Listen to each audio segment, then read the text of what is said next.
It's a BumbleKast Mini, sponsored by Sheen. Okay, genuine question. When Blaze, quote-unquote, dies at the end of Silver's route in 06, she actually goes to the Soul Dimension, correct? If so, that means her backstory of being born into a royal family wouldn't make sense, because 06 happens before the Rush games. Was she reborn into that dimension with fleeting memories of Crisis City that she remembers in generations? Is the Blaze from 06 a completely different Blaze? I can't get too much into it because this is kind of internal stuff that has not been clarified publicly. But Sonic Rush comes first. The Blaze of 06 is the Blaze of Rush. And she doesn't die. She turns into Burning Blaze and warps back to her own dimension and forgets the events of 06. Oh, good.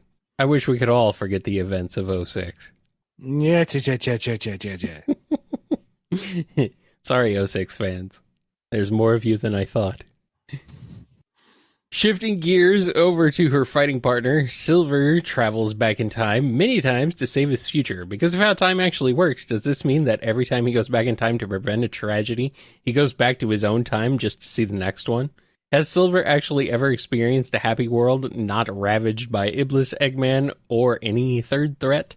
Has every game he's been a part of happened in quick successions from his point of view because of this? If so, where did he find the time to come to Sonic's birthday party in Generations? Some of this is attached to internal stuff that I can't get into right now. But as far as my understanding is, there is one future, and it's in general in good condition. Citation being Sonic Colors DS. And how time travel works in every other medium, you kind of just ignore. Sonic is special and does his own thing with the time travel stuff. I would go further, but I honestly don't know how much I can really talk about right now. So suffice to say, yes, Silver has known some peace in his future, I think. Every time every time Silver goes back, he creates another multiverse. No. He splits the timeline. It's Back to the Future rules. No, it's not. Oh, it should be, damn it. It's not Back to the Future rules. It's not Avengers rules. It's not Hot Tub Time Machine rules. It's its own special brand. It's Sonic the Hedgehog time travel rules, which is to say, what rules? And the last question about 06. It's obvious that Blaze remembers at least parts of her role in the story. Does Sonic remember anything about 06 as well? I personally always thought Blaze was the only person who remembered the Solaris incident, but I've also talked/argued with others who believe Sonic remembers it as well, because he references it in Team Sonic Racing. Don't argue about Sonic 06. It's not worth it. Anyway, go ahead. I think the official line is Blaze doesn't remember anything. I can't think of anything off the top of my head where she references it, but that I could be wrong there. Sonic's reference in Team Sonic Racing, I honestly don't know if that's meant to be canon or if that's a joke within the meta canon. It's dubious. I honestly don't know.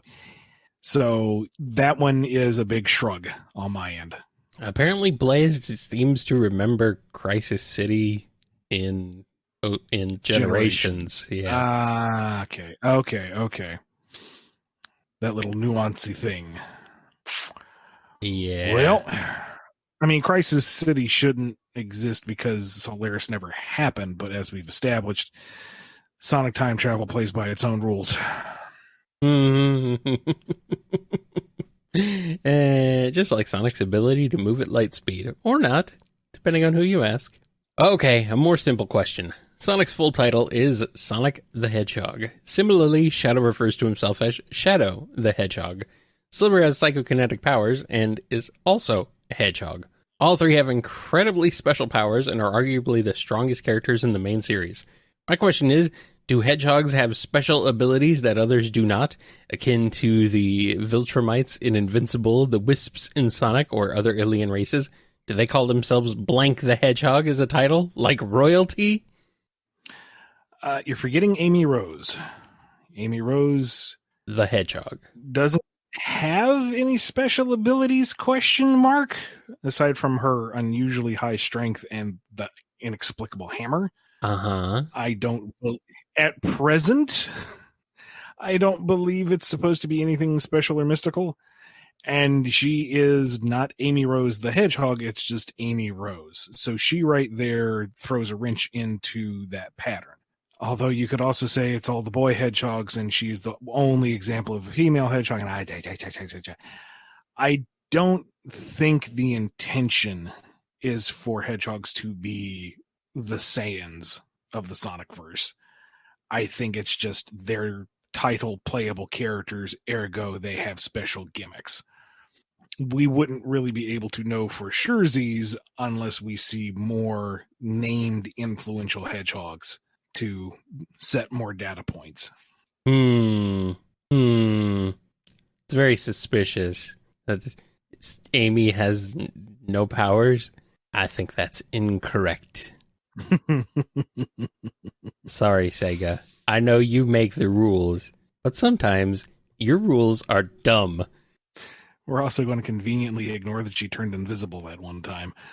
We're going to conveniently ignore a lot of things. Might as well. I mean, why acknowledge anything? Why say anything definitive? Why do anything? Why do anything, Ian? Why do anything?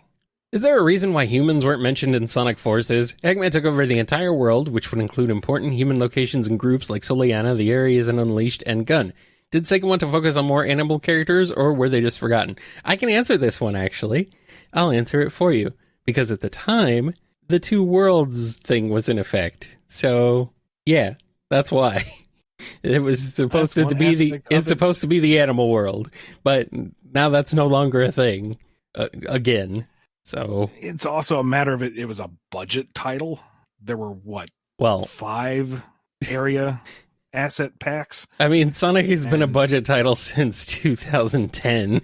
So yeah, but this one, I should probably leave it at that. It wasn't. I don't believe it was a conscious omission. I think that's just not what part of the story was. The amount of story untold in Forces is staggering. Go ahead. That field is ripe to be sown, but it is now in the distant past, and we move forward. They couldn't afford humans. The budget was too low. They're expensive. Spoilers for Sonic Frontiers. Near the end of the game, you get the slow reveal of where the Chaos Emeralds came from, and this reveal ties into both the Master Emerald and Chaos, along with the Chow. Did you, Ian, come up with the origin story for the Chaos Emeralds, or were you just tasked with writing around the idea? I personally loved the fact that Chaos was one of the ancients who had touched the Master Emerald after becoming a Chow, and I wanted to know where this reveal came from and how long it was in development. Ooh, there is a lot to fix there. Number one, the idea that the ancients brought the Chaos Emeralds from space was in the story that I was given. That was baked in. But I really wanted there to be a greater connection to the greater Sonic lore, so we didn't have yet another random alien race in the distant past. So I pitched the idea that they looked like Chaos, and that over countless tens of thousands of years, they, eventually became Chow. Their genetic lineage led to the Chow. In the same way that we are descendants from ancient apes. We are not chimps. The ancients are not Chow, but we all share a common ancestor. And I was not anticipating them to all be exactly like Chaos and watery and stuff, but, surprise! Chaos himself is a Chow. That hasn't changed. He is a mutant Chow, but his mutation is that he looks more like their distant ancestors. Fascinating. did you say if it was you who came up with these ideas, or were they given to you? Yeah, the Chaos Emeralds came from Sega. The idea that the Ancients were Chaos adjacent was from me. Okay. How do you feel about the idea of Sonic having or being a part of a relationship? Many like to ship characters with each other, with the most common being Sonic and Amy. I personally don't think Sonic is well suited for a relationship, nor do I think it would add any special character development to him or Amy, but many others disagree. I wanted your opinion on that. Would you want to put him in a relationship or keep him where he is? I mean, considering you've written him in relationships before, I mean... As it stands right now, I think Sonic is flexible enough that as a character, that it could work either way. Yeah. He would need to be in the right relationship with the right partner for it to work. But I could see ways of that working. I can also see him sticking it solo and just being, free as the wind and whatnot. Either way, as long as the story is told well and the characters are treated in a respectable fashion, it's fine. Yeah. Sure, why not? Switching gears a little bit, from my understanding, Kyle has played more of the Sonic games, so The question is probably better. Let me cut you off there, because I have some major gaps. namely like the mid to late 2000s. So like the third, so they produced most of the games. The third advanced game, 06 Chronicles, Rush Adventure, Secret Rings, Riders Zero Gravity, Rivals 2, and all the Boom games I've not played. So I'm pretty sure pretty sure Ian has played a lot more Sonic than me. At least he's played those. Anyway, to go complete ahead. The thought, from my understanding, Kyle has played more Sonic games, so my question is probably better suited for him, although I'd love to hear Ian's answers as well, if he can. Simply, what is your favorite and least favorite Sonic games, and why? My favorite would definitely be Frontiers, followed by Mania and Generations, while my least favorites would be the first Sonic the Hedgehog game, closely followed by Forces and Unleashed. Well, I would hope that Ian has played more Sonic games than I have, considering, he actually writes stuff for the franchise. I have attempted just about the entire library in some shape or form. Yeah. See, and I just got real lazy there for a long time and didn't play anything. I guess I could say I have played 06 a little bit now, but yeah, it's a gap for me. But anyway, regardless, I at least tried to play most of them, and I mean, my favorites still remain Sonic 3 and Knuckles, Mania. Frontiers is really good, so I think I'd put that up there as far as the 3D games go. Generations holds up in terms of gameplay. And I mean, I'm kind of basic on that one, I guess. My least favorite Sonic games. I mean, I like the Rivals games. Huh? You didn't like the Rivals games? Well, I didn't play the second one, and the first one was kind of boring. It was very repetitive. It got very tiresome after a while. It got very. I was like, okay, is this done yet? Is this over yet? Which is funny because I can play Sonic Heroes, and that's fine. I'll play that game repeatedly. It's okay, but I play Rivals, and I'm like, it was just like, this is a slog. Eventually, it's just I wouldn't say it's bad though. It's certainly not massively broken or anything. It's just kind of it's just kind of bleh after a while. Man, I even like 3D Blast. And I love the first Sonic game. Do not disparage the first Sonic game. How dare you? My least favorite is the first Sonic the Hedgehog game. Surely there are worse games in the series than that. I mean, Sonic 1 is very janky. I will give you that. I will not deny it has some problems. But, I mean, It's why we're here. It's fine. It's fine. Leave that game alone. It's been through enough. Anyway, what about you, Ian? Did I say Sonic 3 and Knuckles? Sonic 3 and Knuckles. Yes. Yeah, oh yeah. Game's amazing. One of the best ever. Favorite classic era is Mania Plus with Sonic 3 and Knuckles, a very close second. Yep. 3D, probably SA2. But there's so many different titles in the modern era. Like, I enjoyed Sonic Rush Adventure out of any of the handhelds that came out in the modern era. Sonic Rider Zero Gravity was my favorite of the racing titles. I mean, I love me some Sonic R, but I also know that it's not the best racing game in the world. In terms of actually a game, it's not amazing, but in terms of everything else, it is glorious. But Zero Gravity, I don't know. I know that's not everyone's favorite, but I just felt like I got into sync with it, especially the gravity dive mechanic, and it was just, it was fun. The first Riders was pretty fun. I really didn't like the air system in that one, to be honest. That was okay. Also, adore Generations and Colors.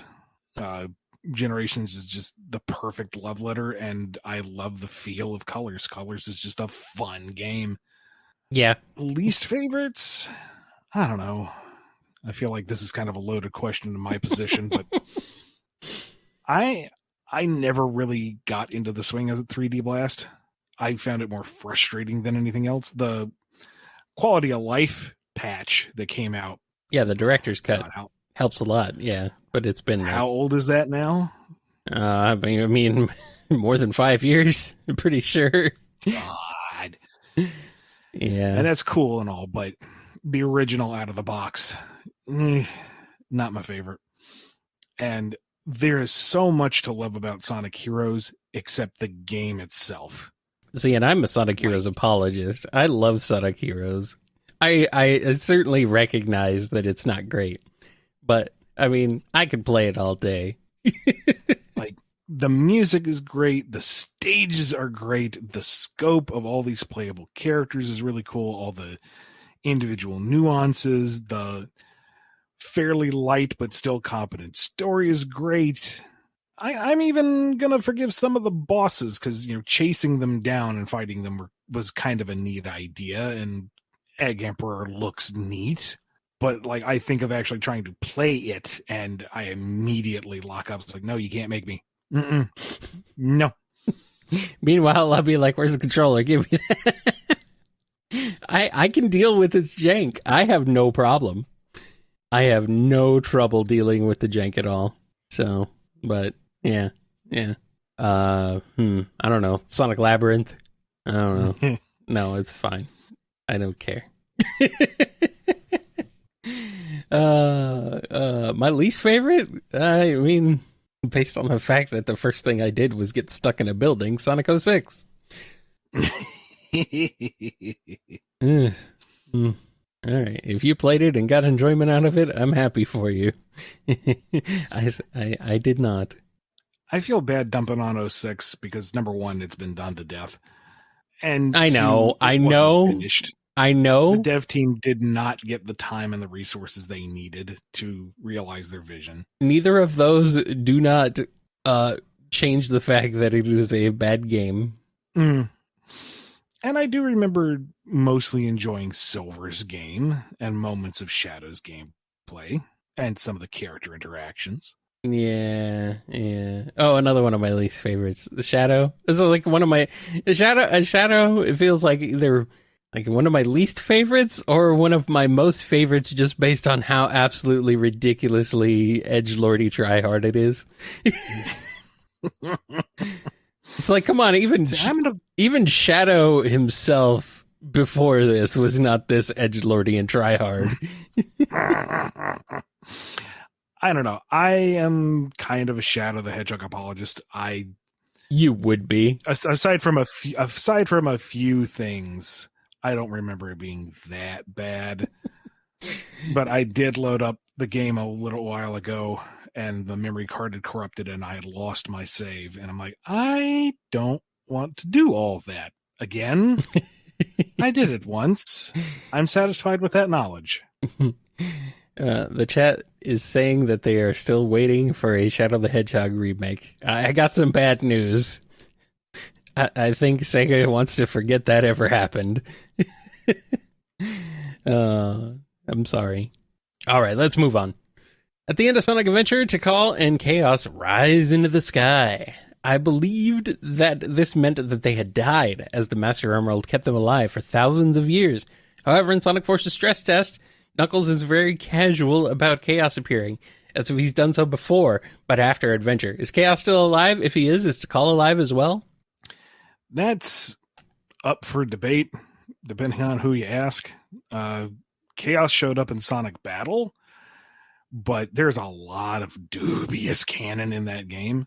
Tikal showed up in Sonic Frontiers Divergence, so we know she's sticking around. And there was a kind of a visual Easter egg for Chaos in there too, but it was done in a way that, if we have to disavow, we can disavow. In my mind, they died when Tikal fused them, when Tikal trapped them in the Master Emerald, and it's their spirits that endured, and that they can't really manifest physically too well. Only in times of crisis or great seriousness. That's how I would like to approach it, but we'll see what the final word is. Bring back Tikal. Bring back Chaos while you're at it. Bring them back. Let's do it. I know that's what happens. I know that it doesn't make sense, but why start making sense now? I'm a huge fan of redemption arcs for villains. Zuko from Avatar is a great example of a redemption arc done practically perfectly. Other examples are Shadow the Hedgehog, Doc Ock, and almost any villain from Dragon Ball. Some villains don't need a redemption arc, nor do they deserve it. Bowser, Dr. Eggman, Ridley, and the Joker are all great examples. My question is, if you absolutely had to write a redemption arc for Eggman, how would you write it? How would you introduce a new villain to take his place? We kind of depend on the criteria given, but for it to make sense, I would think Eggman would have to just kind of come to the realization that he can't win. That try as he might, Sonic is always going to defeat him. And so, you know what? That's it. He's done. He gives up. And you know what? He's going to be the best darn support unit Sonic could ever hope for. Now, he can build gadgets or devices or shields or what have you, and he's just going to control his own little sector, his little own private little mini Eggman land, and do his own thing. And when the world starts to crumble because it lacks his genius and leadership, he'll be sitting there so he can say, "I told you so." But otherwise, he's just going to sit there and work on his own inventions and keep himself content.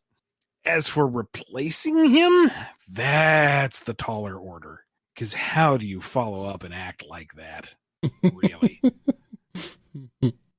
You would need someone who is as thematically opposed to Sonic as Eggman, and someone who can be as fun and as larger in life without just doing it again. That's the tricky thing. How do you follow up Eggman with someone who isn't just Eggman again? Because anything else would be kind of boring. And a lot of different media over the years has tried to introduce the idea of it's like Eggman, but he's more serious. He actually is competent. Oh, look how grim and sinister he is. And it's like, that's not nearly as fun. No. Like the minute Sonic kicks his teeth in, he's no longer a threat. He lost just like Eggman. And all of that grim bravado is empty now. Whereas Eggman can shake his fist and say, "I hate that hedgehog." And you're like, yep, that never gets old. So I don't know. I don't know how you could conceivably replace the big man. Honestly, I like our idea we had of Injustice Amy a little while ago. I mean, why not? Why not? I think she could do it. I think she could fill Eggman's weirdly funky shaped long shoes that are part of his pants or whatever. I saved the most complicated question for last. It's been confirmed that Classic Sonic and Modern Sonic are the same Sonic, and that Modern Sonic experienced the events of Mania and Forces along with Classic Sonic experiencing Mania, and then going on through the adventure games and beyond. I wanted to ask how this is possible. Well, the classic games are in the past, and the modern games are in the present. And because of time travel, Classic Sonic got to pop back and forth in the timeline just a little bit. Sonic just doesn't care. He just rolls with it. He doesn't. He doesn't give a crap. Why didn't he remember all the events of things that he's done before or since or after? I don't know, man. Ask him. He doesn't necessarily have to reference it. I know that's funny coming from what I did in Frontiers, but he doesn't have to bring up every possible connection, and I don't think Sonic really dwells on his adventures. Like, he does the thing, and it was fun, and now he's done. And maybe somebody else is like, hey, didn't this happen before? And it's like, oh yeah, that was fun. It's like, do you just kind of roll with it? It's like, do you remember everything? Do you remember everything? Probably not. For Sonic, it was Tuesday. Yeah. I mean, he's had 900 adventures. I don't know if he can remember all of them. I sure as heck wouldn't be able to. I don't know what happened between the second adventure and the 900th. There's like 888 adventures unaccounted for in there, Ian. So no, there's Sonic World Adventure if you go by the Japanese title. Okay, that's one more. Okay. There's Sonic Rush Adventure, I guess. That's 4. Yeah, okay. Yeah. All right. They add up quick. Okay. I don't know, man. 900 adventures is a lot. That's a lot. Anyway.